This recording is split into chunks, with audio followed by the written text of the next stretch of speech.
اتنے میں دروازے پر دستک ہوئی۔ اس نے چونک کر دروازے کی طرف دیکھا، پھر جلدی سے کاغذات اور نوٹ سمیٹ کر اپنے شولڈر بیگ میں رکھے اور شولڈر بیگ اٹھا کر چارپائی کے نیچے رکھ دیا۔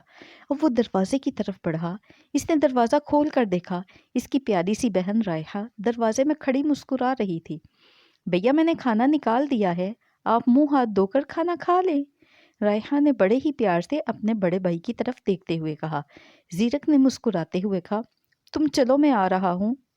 رائحہ کے جانے کے بعد زیرک ایک مرتبہ پھر ذہنی کشمکش میں مبتلا ہو گیا۔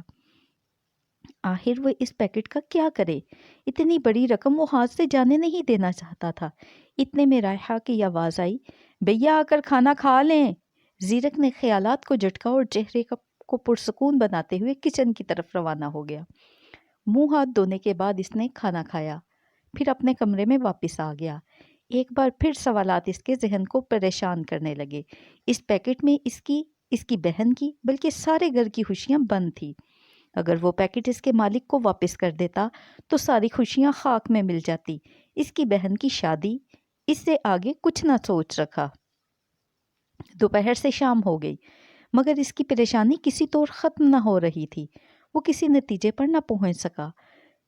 رات کا کھانا بھی اس نے جلدی جلدی کھایا، پھر وہ سونے کے لیے چارپائی پر لیٹ گیا، مگر نیند تو اس کی آنکھوں سے کوسوں دور تھی۔ لاکھ کوشش کے بعد بھی اسے نیند نہ آ رہی تھی۔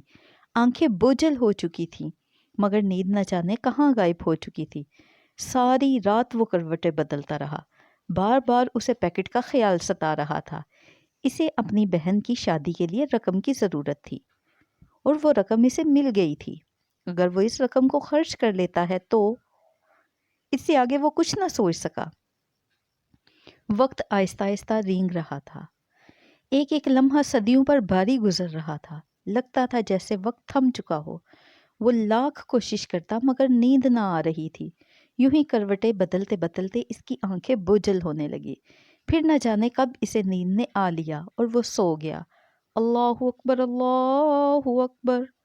فجر کی اذان شروع ہوئی تو اس کی آنکھ کھل گئی۔ وہ ایک بار پھر بے چینی سے کروٹیں بدلنے لگا۔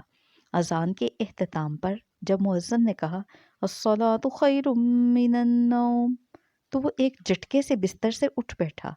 اس نے وضو کر کے نماز پڑھی اور رو رو کر اللہ سے دعا مانگنے لگا، اے اللہ مجھے سیدھا راستہ دکھا، مجھے بتا میں کیا کروں۔ میں ان پیسوں سے اپنی بہن کی شادی نہیں کرنا چاہتا مگر میں مجبور ہوں۔ میرے خدا میں کیا کروں؟ نہیں، مجھے یہ رقم واپس کر دینی چاہیے۔ یہ کسی کی امانت ہے اور امانت میں خیانت کرنا گناہ ہے۔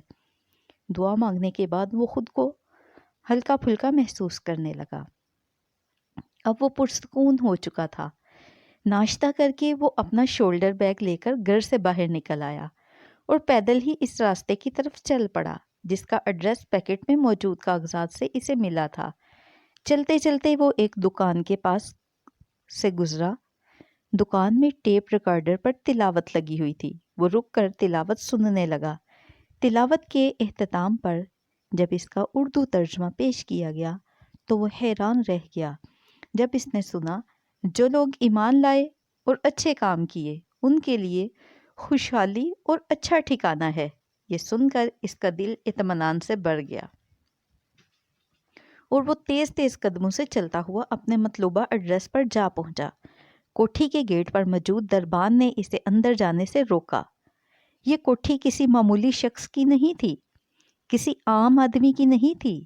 اس کوٹھی کا مالک بہت بڑے سرکاری عہدے پر فائز تھا اور پھر اس سے ملنے کے لیے تو پہلے سے وقت لیا جاتا تھا۔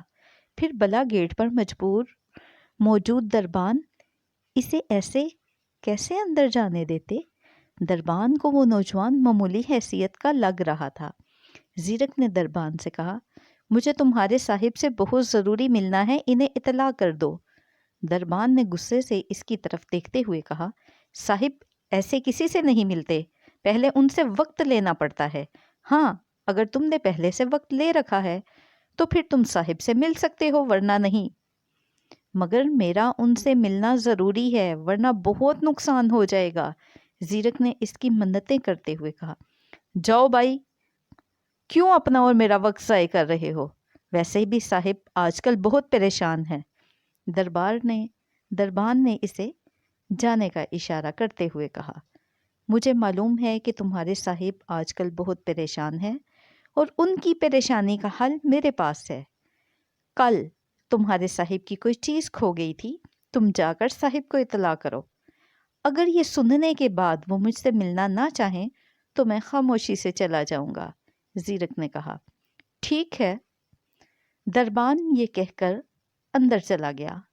پھر تھوڑی دیر بعد وہ تیزی کے ساتھ باہر آیا اور اسے اندر بھجوا دیا۔ ہاں نوجوان، کیا بات ہے؟ کوٹھی کے مالک نواب وقار عظیم نے اس سے پوچھا۔ زیرک اندر پہنچا تو اس نے دیکھا کوٹھی کا مالک بہت پریشان تھا۔ زیرک اس کی طرف لپکا۔ سر، کل آپ کا کوئی پیکٹ کھو گیا تھا، زیرک نے کہا۔ تمہیں کیسے پتا چلا؟ نواب وقار عظیم نے پوچھا۔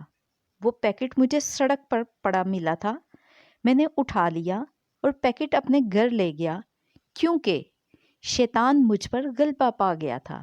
میں نے وہ پیکٹ کھول کر دیکھا، مجھے اپنی بہن کی شادی کے لیے پیسوں کی شدید ضرورت تھی، اور پھر اتنا کہہ کر زیرک خاموش ہو گیا۔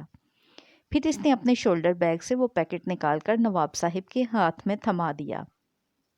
نواب صاحب، رقم گن لیجئے، پوری ہے۔ زیرک کی آواز بہت مدھم تھی۔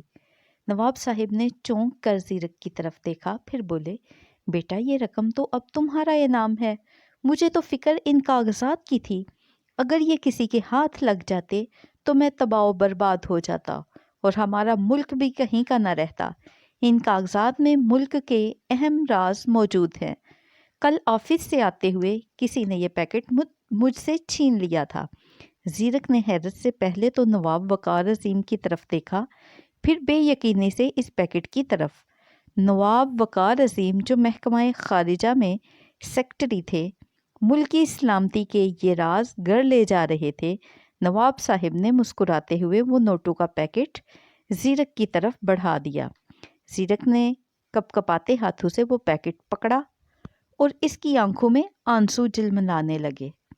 اس کے ذہن میں یہ آیت گونج اٹھی، جو لوگ ایمان لائے اور اچھے کام کیے ان کے لیے خوشحالی اور اچھا ٹھکانہ ہے۔ بے شک